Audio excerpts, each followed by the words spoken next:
안녕하세요, 여러분. 오늘은 창세기 22장 1절부터 18절로 함께 은혜를 나누도록 하겠습니다.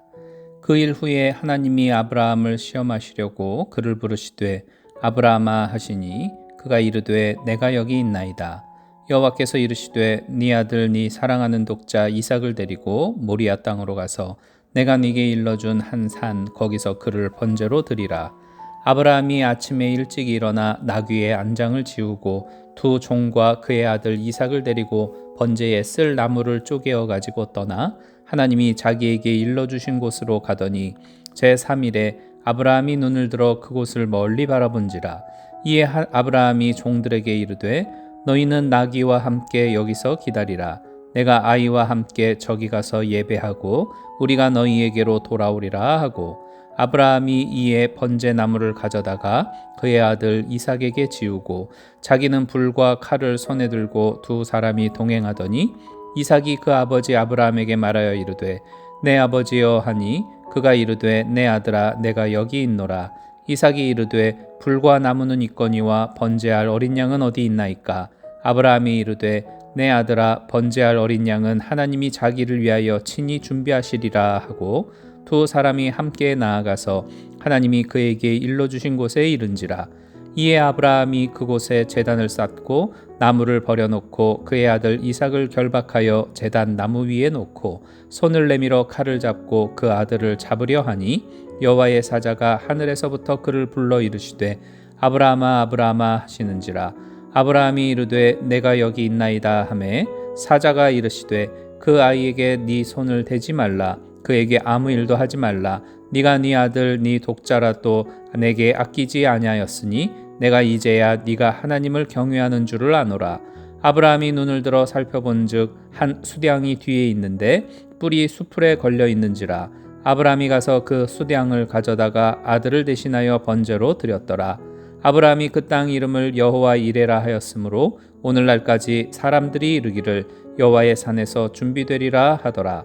여호와의 사자가 하늘에서부터 두 번째 아브라함을 불러 이르시되 여호와께서 이르시기를 내가 나를 가리켜 맹세하노니 네가 이같이 행하여 네 아들 네 독자도 아끼지 아니하였은즉 내가 네게 큰 복을 주고 네 씨가 크게 번성하여 하늘의 별과 같고 바닷가의 모래와 같게 하리니 네 씨가 그 대적의 성문을 차지하리라. 또 네 씨로 말미암아 천하 만민이 복을 받으리니 이는 네가 나의 말을 준행하였음이니라 하셨다 하니라. 아멘. 창세기 12장에서 하나님은 아브라함에게 너로 큰 민족을 이루고 네게 복을 주어 네 이름을 창대케 하리니 라고 약속을 하셨습니다. 그런데 오늘 22장 17절과 18절에서는 이 축복이 더욱 확장됩니다. 너에게 큰 복을 주고 너의 씨가 크게 번성하여 천하 만민이 복을 받을 것이다. 이렇게 말씀을 하지요. 복에서 큰 복으로, 개인에서 후손 대대로, 한 민족에서 천하 만민으로 하나님의 축복이 놀랍게 확장이 됩니다. 그렇다면 아브라함이 이런 큰 복을 받을 수 있었던 이유는 무엇일까요? 첫 번째로 하나님만을 최고로 사랑하는 마음이 준비되었기 때문입니다. 하나님은 아브라함을 시험하시면서 네 아들 네 사랑하는 독자 이삭을 데리고 모리아 땅으로 가서 번제로 드리라고 명하셨습니다. 이는 아브라함이 이 세상 그 무엇보다 하나님을 더 사랑하시는지 확인하기 위함이었습니다. 하나님은 우리에게도 최고의 사랑을 보여주셨죠. 독생자 예수 그리스도를 십자가에 내어주심으로 우리를 죄와 저주에서 해방시키셨습니다. 이처럼 하나님이 우리를 최고로 사랑하셨듯이 우리도 하나님을 그 무엇보다 최고로 사랑해야 합니다. 예수님께서도 네 마음을 다하고 목숨을 다하고 뜻을 다하여 주 너의 하나님을 사랑하라. 이것이 크고 첫째 되는 계명이다. 이렇게 말씀을 하셨죠. 하나님은 우리가 복이 아니라 복의 근원 되시는 하나님 자신을 사랑하는지 확인하고 싶어 하십니다. 둘째, 하나님의 말씀에 복종할 준비가 되었기 때문입니다. 순종과 복종은 다릅니다. 순종은 이해하고 동의하여 따르는 것이지만 복종은 이해가 안 되고 동의할 수 없어도 내 뜻을 굽혀 하나님의 뜻을 따르는 것입니다. 복이라고 하는 히브리 단어 바락은 무릎을 꿇다라는 뜻입니다. 자기 뜻을 꺾고 하나님 말씀 앞에 무릎 꿇는 복종이 하나님이 준비하신 복을 끌어오는 통로가 됩니다. 아브라함에게 25년을 기다려 얻은 유일한 아들 이삭을 제물로 바치라는 명령은 도저히 이해할 수 없는 일이었습니다.